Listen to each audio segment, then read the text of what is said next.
The platformer, one of the oldest and most cherished game genres of all time.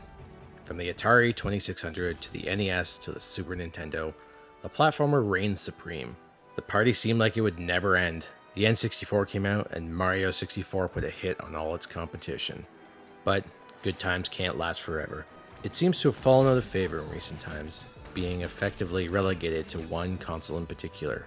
While I wouldn't say that there's been a resurgence in the platform genre, Sure. in the last 10 years or so, there's been a bunch of high-profile remakes and remasters that have kept the genre alive. Games like the Crash Bandicoot Insane trilogy, or the Spyro the Dragon remaster, even the remastered Tomb Raider release reminds us of the deep hold the platform genre had on gaming and gameplay.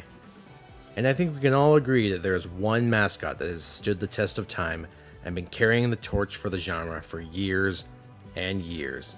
That's right, I'm talking about Earthworm Jim from Playmates. Alright, I know we're all thinking of that damn plumber, but Jim doesn't get enough respect, I tell you. Anyways, being the uber successful YouTube channel we are, we got access to Astrobot. So I proceeded to download the game and started playing it at exactly the same time as everyone else. But then a funny thing happened. I was excited and actually kind of giddy to keep playing. And since beginning this robot rescue mission, I've watched a few reviews of the game from some actual successful YouTube channels. And one thing they all seem to agree on is that this game kind of rekindles some dormant excitement we all had for gaming. Excitement that has been beaten out of us from years of microtransactions and battle passes and investor calls. I thought this sentiment was just hyperbole, and this was just a clever way of saying the game's great. But I think it's more than that. Playing this game is like firing up the NES for the first time and discovering Mario and the Mushroom Kingdom. Astrobot is just pure joy. Hey everyone, it's Hank again, inviting you back to the buffet to take a bite out of Astrobot and see if it really does dethrone the reigning champion of platformers.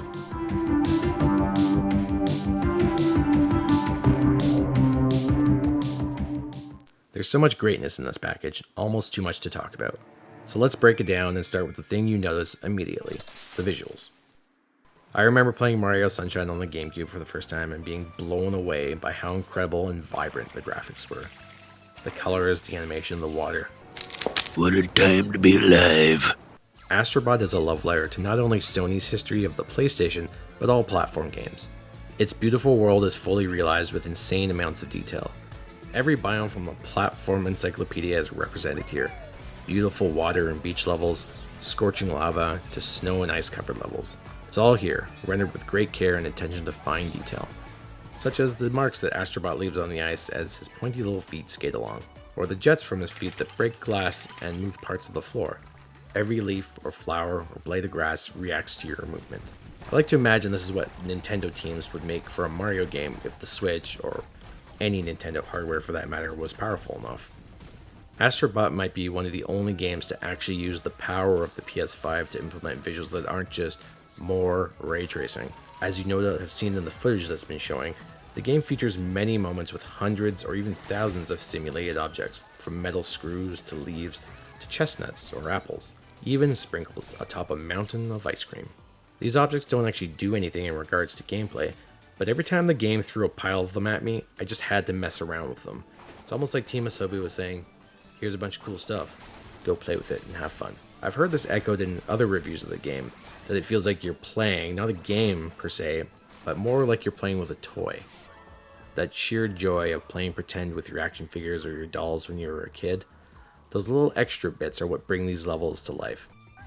If you've played Astro's Playroom or the VR Rescue Mission, you'll no doubt be familiar with the controls of this little robot.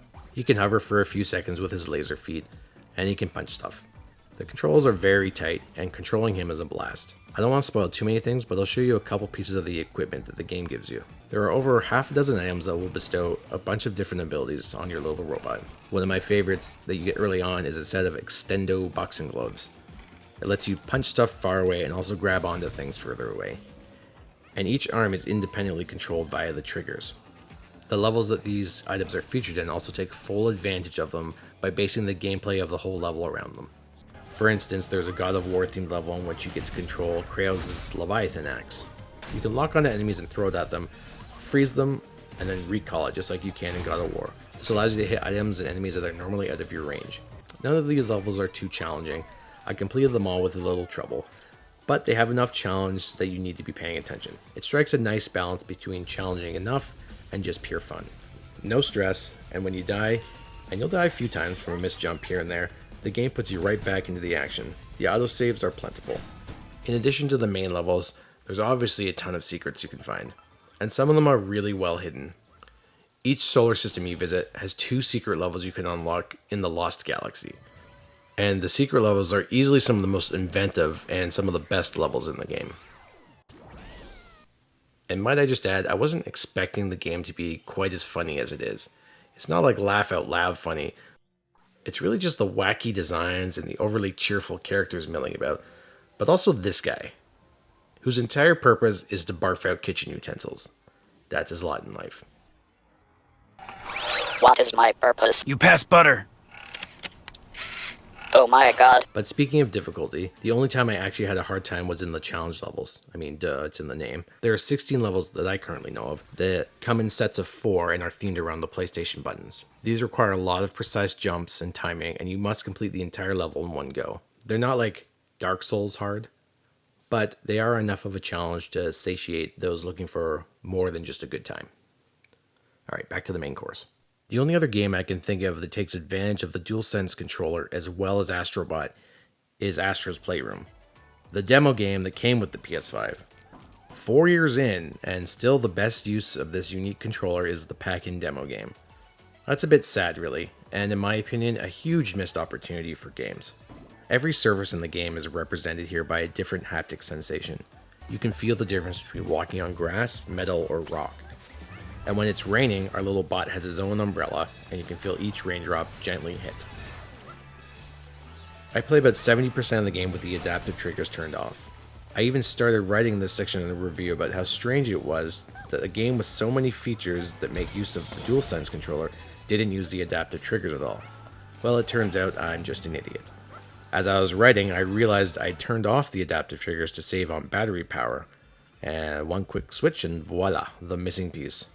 It's a heck of a lot of fun to feel the individual feedback in each trigger. The game has so many cool directional moments that are used to emphasize this, such as when you're punching with your boxing gloves and using each individual trigger to punch, or using the monkey arms to grasp onto parts of the wall. And if I may bring this back to Mario Sunshine ever so briefly, that game used water in so many interesting ways in its gameplay. It wasn't just set dressing. You actually used your backpack to clean up the environment and solve puzzles. It was great. It's one of my favorite Mario games.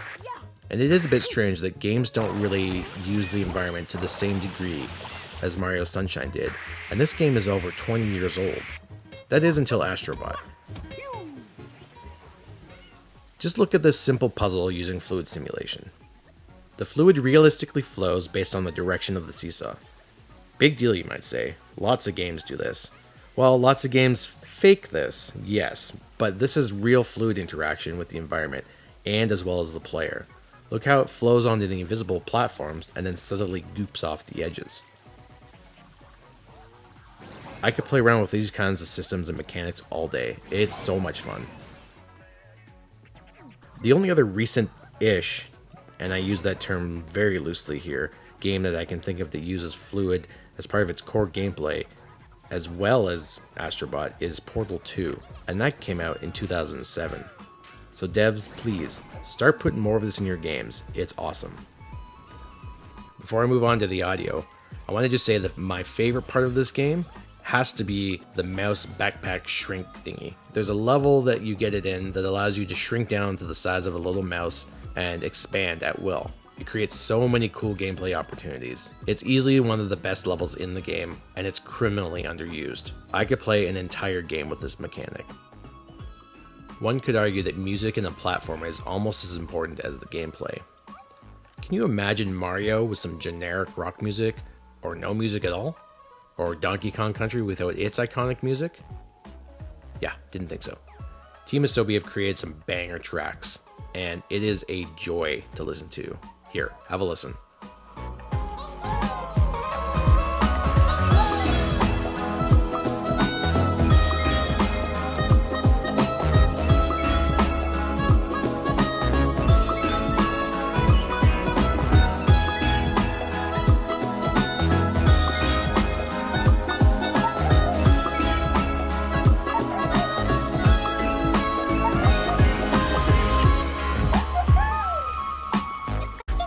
I mean, just look at those dancing mushrooms.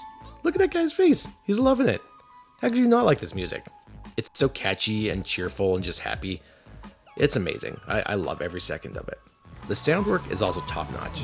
A nice array of subtle stuff like your feet cutting along the ice, to big character things like the sound of this giant tree guy. Look at him, he's so happy. Astrobot is infused with so much personality, from the cartoon sounds he makes when landing a jump, to the little calls he'll make if you haven't touched the controller in a while. It's all so playful. And speaking of the controller, once again the DualSense is front and center. The speaker on the controller plays all the sounds of your footsteps, the little noises you make when you bump into things, and your attack sounds. It's a great use of the speaker. I've only shown a small slice of the variety of levels in this game. It's all so inventive and the boss fights are so cleverly done. They're never too hard, they're just a really good time. The only criticism I can really throw at this game is sometimes the equipment you get in the game can be a bit janky. I'm looking at you, Rubber Ducky. And also that I wish there were way more levels, because this game is not nearly long enough. I've finished the main game in about 11 hours, and I've spent around 3 or 4 hours collecting more of your little buddies. Like most platformers, there really isn't much of a story to speak of, and that's totally fine. What is there is perfect setup. You're flying through space in your PS5 ship, and an alien comes and steals your stuff. And you gotta get your stuff back. And you gotta rescue all your little buddies. That's the setup, that's all you really need. I finished the game in about 11 hours, and I've spent around 3 to 4 more hours doing more collecting and freeing more of my buddies. It's definitely not a long game, but Team Asobi have accomplished a rare feat with Astrobot, simultaneously reinvigorating my love of video games and putting on a great display of why owning a PS5 is worth it. There is so much to do and experience in this game. Whether it's spending the thousands of coins you've collected on your journey to unlock characters from PlayStation's vast library of games, or watching a ghost barf up kitchen utensils in slow motion. There's never a dull moment. Astrobot is as close to perfect as a game can get, and it very nearly dethrones the reigning champion of platformers. I think Nintendo finally has a worthy competitor to Mario. I can't recommend this game enough. It's just a pure joy to play, and this is a game that reminds you why you liked gaming in the first place. Go play this game. If you liked the video, please leave a like and a comment. It does actually surprisingly help the channel out quite a bit. And if you're super awesome, think about subscribing to the channel and check out some more of our videos. Thanks for watching everyone, and I'll see you on the next one.